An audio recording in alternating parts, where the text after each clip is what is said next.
Good afternoon, everyone. The Great American Comeback is underway. Just before joining you all, we learned from the Bureau of Labor Statistics that unemployment has fallen in 43 states in May as Americans are going back to work. Also, I would like to re-emphasize the numbers that Director of the NEC, Larry Kudlow, shared with you all yesterday, that the CBO predicted that in the third quarter we will get plus 20% GDP. They've predicted in Q4 we will be at plus 20% GDP. And top economist Ed Hyman says that in Q1 of 2021, he's predicting plus 5 in GDP. And this would put GDP above its 2019 peak. That's right, so pre-coronavirus numbers should those predictions pan out. We are back and we will be booming. Finally, we are encouraged that we continue to gather positive data on a number of therapeutics. Heparin, dexamethasone, or steroids, as it's more commonly known, convalescent plasma, and remdesivir have all shown promise in treating coronavirus.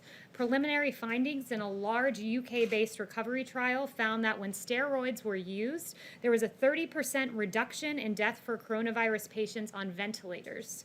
The FDA is reviewing this recovery trial data now. Additionally, on convalescent plasma, there is more encouraging news in partnership with Mayo Clinic. The Trump administration moved very quickly on this therapy in its earliest days, recognizing that it showed promise. Though through the FDA, Mayo Clinic, and the administration's work in our hand-in-hand partnership, we've found that this treatment is very promising.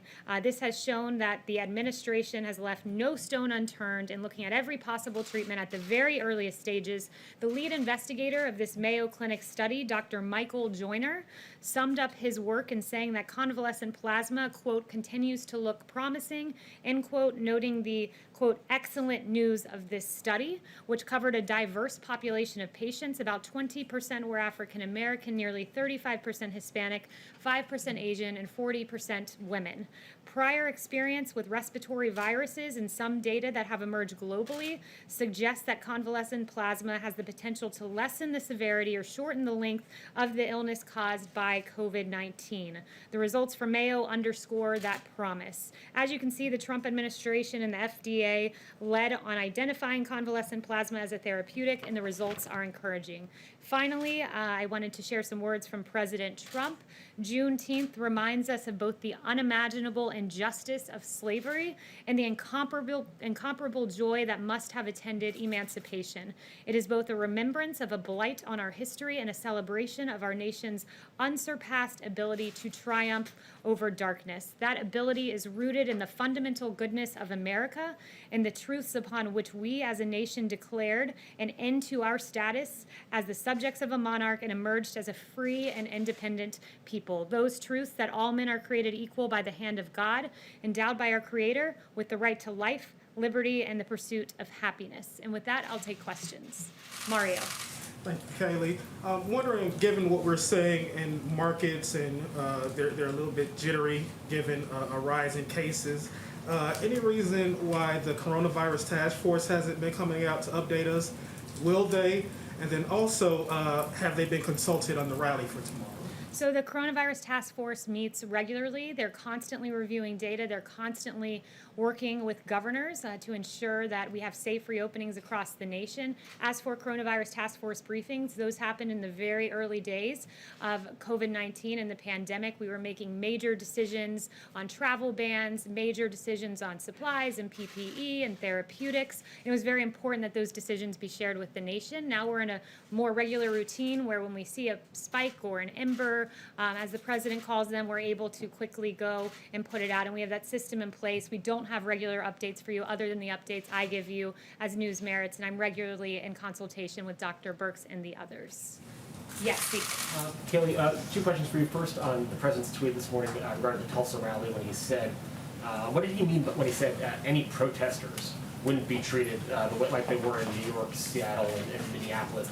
Is the president indicating that the right to peaceably assemble should not apply to his rally?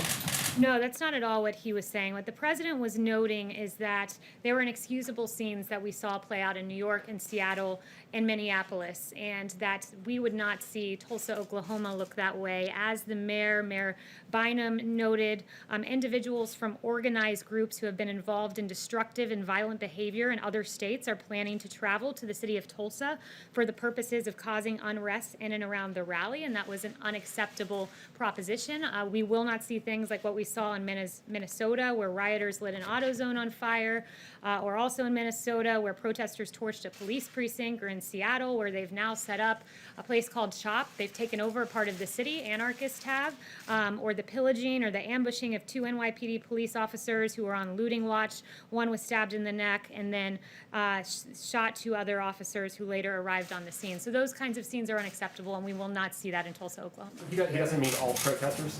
No, what he was meaning are violent protesters, anarchists, looters, the kind of lawlessness that we saw play out before President Trump came in with the National Guard and calmed our streets with law and order. And just the second question, sorry, on DACA, the president again tweeted this morning that he was going to move ahead with trying to end that program. What is the time frame on that? When should we expect to see something from the Department of Homeland Security on that? And why is the president doing that, even when he has conceded that he believes that the immigrants who were brought here as children on no fault of their own should be taken care of?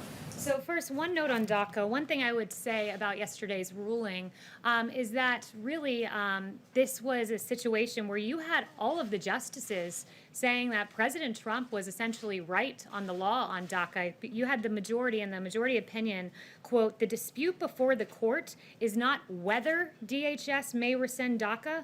All parties agree that it may be rescinded. The dispute is instead primarily about the procedure the agency followed in doing so." So in other words, President Trump was right on the law here. It was unlawful the way President Obama went about this, but as for the way forward, I just was in and was speaking with the president and the chief of staff about this, and we're looking at documents currently, and we're going to move forward in a responsible way and cure some of the remedies and the unlawfulness that we see with the previous memo that brought DACA into place, but we want to find a compassionate way to do this. So that's the notes I have as to how we'll be moving forward. Kristen.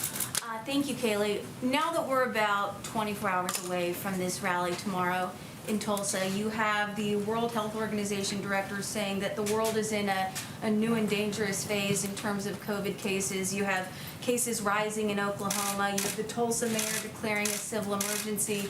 Given all of this together, are there any discussions, any reservations within the West Wing about going forward with this indoor rally tomorrow in a state where COVID cases are on the rise? Well, first, let me note about the civil emergency. Bynum declared a civil emergency after law enforcement informed the mayor about the individuals from the organized groups that I just noted who are intent on engaging in destruction. But with regard to Oklahoma, I would refer you to Governor Stitt's comments. He said yesterday we went to phase 3 on June 1st, so we're 56 days into our reopening plan, and currently we have under 200 people in the hospital across Oklahoma, and he welcomed the president and his supporters for coming.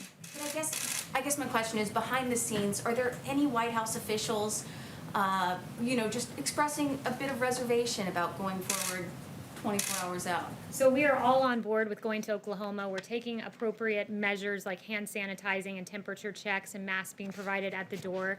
But I'd also note to you from the governor of Oklahoma that he says that most of the cases he's seeing are in the 18 to 35 group, where they're seeing a slight increase, and they are asymptomatic individuals, a lot of what they're seeing. And in addition to that, I would also just note that he said that this slight increase was expected as they began to safely reopen 56 days prior. Jen, yes, so hopefully I'll limit you to 20 questions today. How about that? Thanks, Kaylee. Will any White House officials be at the rally tomorrow? There will be several White House officials at the rally tomorrow. Will those officials, or will you be there, for example? I will be there. Will you and other White House officials be wearing masks at the rally? It's a personal choice. I won't be wearing a mask. I can't speak for my colleagues. And why won't you wear a mask? Is it sort of a personal political statement? Is it because the president would be disappointed in you if you don't wear a mask? It's a Why is personal decision. I'm tested regularly. I feel that it's safe for me not to be wearing a mask, and I'm in compliance with CDC guidelines, which are recommended but not required. And if I can ask you about last night, the president tweeted out some fake videos, one of which was labeled manipulated media. by Twitter. Why is the president sharing fake videos on Twitter about two toddlers who are obviously showing a lot of love for one another? It seems as though he's exploiting children to make some sort of crass political point. No. Why is he sharing fake videos? He was making a point about CNN specifically. He was making a point that CNN has regularly taken him out of context, that in 2019, CNN misleadingly aired a clip from one viewpoint repeatedly to falsely accuse the Covington boys of being, quote, students in MAGA gear harassing a Native American elder.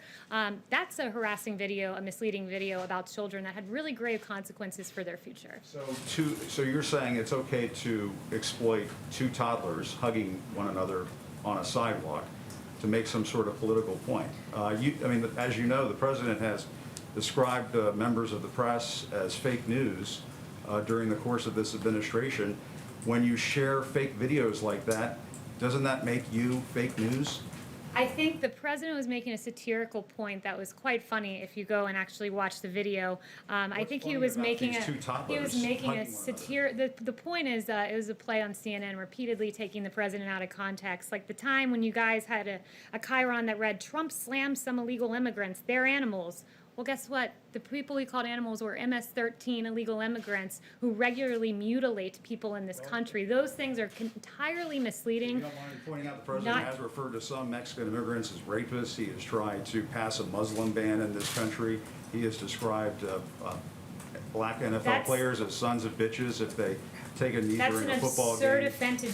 That's an absurd attempt to justify the misleading headlines that are regularly on your network. Like I was just walking in, watching CNN as they lauded the quote rallies in the streets.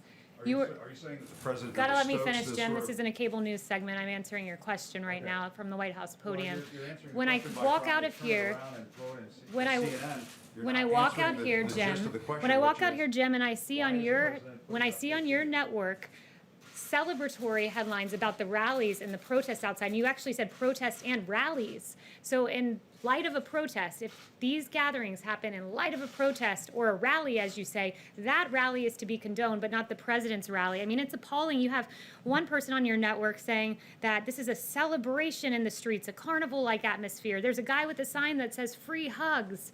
It's beautiful what's happening in the some of the streets. protests been There's peaceful? music. Haven't some of People the- are hugging. You celebrate hugging in the context of a protest, but in a Trump rally where we celebrate historic low African American unemployment, criminal justice reform, HBCUs, chant that "Build the rally's not wall, allowed lock because her guess up," what, and Jim? there's- It doesn't fit occasionally the Confederate ideological flags on agenda of display, CNN. QAnon. Peter Alexander. Let me ask if I can, Kaylee, why does the president keep hiring people who are dumb as a rock, overrated, way over their heads, wacko, and incompetent?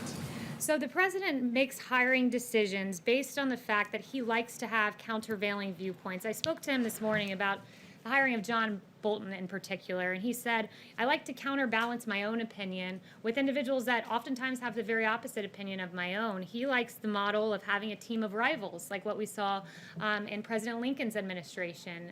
I've been a part of that. I often see rigorous debate, and the president uses his gut and makes the best decision as to how to move forward. So that's what goes into his hiring practices, and I think the team of rivals with President Lincoln worked quite well. There's obviously value in hiring a team of rivals. It's worked well in the past, but then if you're going to hire rivals, why hire rivals who are dumb as a rock, overrated, way over their heads, wacko, and incompetent? How does that help Well, the sometimes president those govern the rivals country? prove those labels to be true, and that's he says he hires the particularly best people, true in so the does it reflect that's on the president, particularly Kaylee? true in the case of John Bolton, who repeatedly praised the president, then turned. He's been widely criticized by the New York Times for his book. I think John Bolton has proven himself to have those labels as true. Let me follow up. Just Yes. to Jim, just on Juneteenth, Kaylee, it's important. If I can follow up quickly, just on Juneteenth, if I may. We're it's not going to get to important. everyone in the room. The 20-question rule applies to everyone. Okay. Yes. So I'll take the 20 questions if it applies to everyone. Then I've only done 2 so far. For my third one, I'd like to ask, does the president support Juneteenth as a federal holiday? And yesterday, in an interview with the Wall Street Journal this week,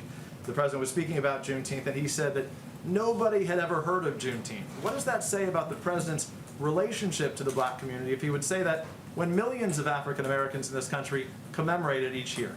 Well, look, what I would say is this president's routinely commemorated Juneteenth.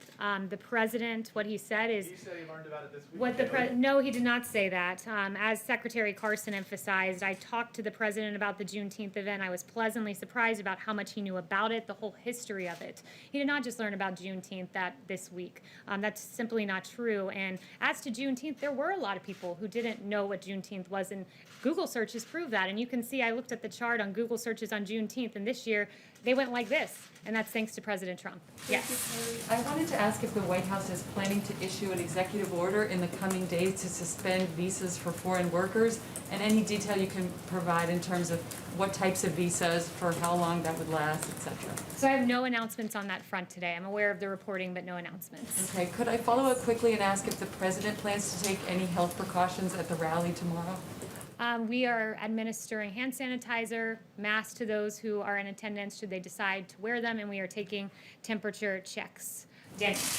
Hi, Kaylee. Arizona's seen surging coronavirus cases, as well as Texas and Florida. Does the president think that they should all keep doing what they're doing, or is he concerned about, this rise in cases and how to stop that? This is a state-led reopening with the assistance of the federal government and our medical experts, so we're regularly consulting with each state. It's their decision as to whether they remain their reopening processes, but we're very confident that they will be able to get it under control. We've had CDC deploy teams to 4 states, and when we see these spikes in cases a lot of times, and we're able to isolate them and stop the spread further. So with the help of the federal government, these states should be able to safely continue reopening, though it is their decision whether to do so. What does the president think of his niece, Mary Trump's new book that's coming out? Yeah, so on the Mary Trump book, what I would say is this. I haven't seen the book. The president hasn't seen the book, so I'm not going to sit here and speculate about what it may say or what it may not say. David. Given all the hoo-ha over Tulsa, isn't the president taking a big risk this weekend? Because if things go south on Saturday, isn't that going to make it harder for him to schedule rallies in the future? Look, I think that we are confident that we can operate safely in Tulsa. As I noted at the beginning of this, Governor Stitt said under 200 people are in hospitals across Oklahoma. Most of those, a lot of those, between the ages of 18 and 35. So we're confident that we can do this safely, and we're very much looking forward to going to Oklahoma. Why haven't y'all scheduled more rallies? Are y'all waiting to see how things turn out on Saturday? That would be a question for the campaign. Yes. Yes, thank you, Kaylee. 2 quick questions. In an interview on NPR on Tuesday, Dr. Fauci said he hasn't spoken to the president in, quote, 2 weeks. Why have they gone so long without talking, and is this still a priority for the president, the virus? Absolutely, it's still a priority. It's why the task force meets regularly. The president is given that information. The vice president has been leading on the task force, and the president ultimately makes the decisions and is constantly kept up to date with the latest numbers. And then the second question, obviously, the president is very against violent protest. He's spoken out specifically against anti-fascists who've been responsible for some of this violence. But in terms of his personal ideology, is the president an anti-fascist? The president is absolutely anti-fascist. What he's against also is lawlessness. He's against anarchy. He's against what we've seen in our streets. He's against the fact that you have in a city block in Seattle, multiple city blocks taken over by anarchists. It's amazing. You have the Seattle Police Chief Carmen Best saying, quote, our 911 response times have tripled in the area. They've gone from just over 5 minutes to about 18 minutes. There have been rapes, robberies, and all sorts of violent acts that have been occurring. He's against fascism. He's against anarchism. And he is for rule of law and the American way. Christian. Thanks, Kaylee. The EU nations are starting to ease their travel restrictions between their own borders. Is the president planning on rolling back the EU travel restrictions? He said back in May that he'll probably ease them out sometime in the future.